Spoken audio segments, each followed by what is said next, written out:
পঞ্চম দিনে গড়িয়েছে মধ্যপ্রাচ্যের যুদ্ধ। যুক্তরাষ্ট্র ও ইসরায়েলের যৌথ হামলা এবং ইরানের পাল্টা জবাবে ক্রমেই তীব্র হয়ে উঠছে সংঘাত। হরমুজ প্রণালীকে ঘিরে উত্তেজনা বেড়ে পরিস্থিতি ভয়াবহ রূপ নিচ্ছে। শ্রীলঙ্কার উপকূলের কাছাকাছি ইরানের একটি যুদ্ধ জাহাজে মার্কিন সাবমেরিন হামলায় অন্তত ৮০ জন নিহত হওয়ার খবর পাওয়া গেছে। এদিকে যুদ্ধ শুরুর পর প্রথমবারের মতো তুরস্ককে লক্ষ্য করে ক্ষেপণাস্ত্র ছুড়েছে ইরান।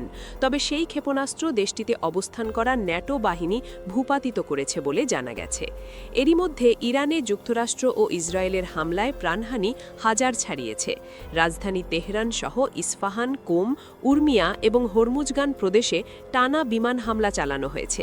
তেহরানে পুলিশ স্টেশন, নিরাপত্তা স্থাপনা এবং বিভিন্ন সরকারি ভবনে বড় ধরনের ক্ষয়ক্ষতির খবর মিলেছে। পশ্চিম তেহরানের মারজান ও গান্ধী স্ট্রিট এলাকায় একাধিক ভবন ধ্বংসস্তূপে পরিণত হয়েছে। এই সংঘাতের প্রভাব এখন ছড়িয়ে পড়েছে দক্ষিণ এশিয়াতেও।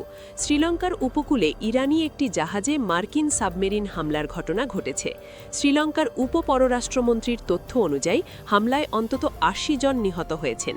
জাহাজটিতে প্রায় ১৮০ জন আরোহী ছিলেন। আহতদের গলের ন্যাশনাল হাসপাতালে চিকিৎসা দেওয়া হচ্ছে। ইরানের বিরুদ্ধে চলমান সামরিক অভিযানে যুক্তরাষ্ট্র বড় সাফল্য অর্জন করেছে বলে দাবি করেছেন দেশটির প্রতিরক্ষামন্ত্রী পিট হেগসেথ। তিনি বলেছেন, আমরা মাত্র ৪ দিন অতিক্রম করেছি, কিন্তু ফলাফল ইতিমধ্যেই অসাধারণ। যুক্তরাষ্ট্র ছাড়া এ ধরনের নেতৃত্ব আর কেউ দিতে পারত না।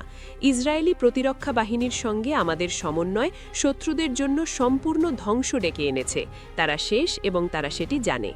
মার্কিন প্রেসিডেন্ট ডোনাল্ড ট্রাম্পও কঠোর হুঁশিয়ারি দিয়ে বলেছেন, ইরানের বর্তমান নেতৃত্ব টিকবে না। একই সঙ্গে হরমুজ প্রণালী দিয়ে তেলবাহী জাহাজের নিরাপদ চলাচল নিশ্চিত করতে মার্কিন নৌবাহিনী মোতায়েনের নির্দেশ দিয়েছেন তিনি। বিশ্বের প্রায় ১/৫ জ্বালানি সরবরাহ এই হরমুজ প্রণালী দিয়ে পরিবাহিত হয়। ইরান এই পথ বন্ধের হুমকি দেওয়ায় আন্তর্জাতিক বাজারে তেলের দামে অস্থিরতা দেখা দিয়েছে। এদিকে এক বিস্ময়কর খবর সামনে এসেছে। যৌথ হামলায় নিহত হয়েছেন ইরানের সর্বোচ্চ নেতা আয়াতুল্লাহ খামেনি। তার মৃত্যুর পর দেশটির নতুন সর্বোচ্চ নেতা হিসেবে নির্বাচিত হয়েছেন তার ছেলে মুস্তফা খামেনি। সংঘাতের উত্তাপ আরও ছড়িয়ে পড়ছে মধ্যপ্রাচ্যের বিভিন্ন এলাকায়। দুবাইয়ে মার্কিন কনসুলেট ভবনে ড্রোন হামলা চালিয়েছে ইরান। বাহরাইনে মার্কিন পঞ্চম নৌবহরের ঘাঁটির কাছেও আঘাত হানার খবর পাওয়া গেছে। ইসরায়েলের বেয়ারশেবা শহরে ক্ষেপণাস্ত্র হামলায় একটি আবাসিক ভবন ক্ষতিগ্রস্ত হয়েছে। লেবাননের রাজধানী বৈরুতে ইসরায়েলি বিমান হামলায় ব্যাপক ধ্বংসযজ্ঞের ছবি সামনে এসেছে, যার পাল্টা হামলার দাবি করেছে হিজবুল্লাহ।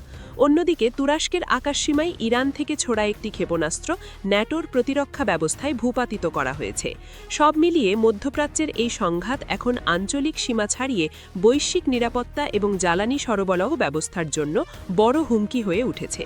কূটনৈতিক সমাধান দ্রুত না এলে পরিস্থিতি আরও ভয়াবহ হয়ে উঠতে পারে বলে আশঙ্কা করছেন বিশ্লেষকরা। আপনারা দেখছিলেন মায়ালাবে।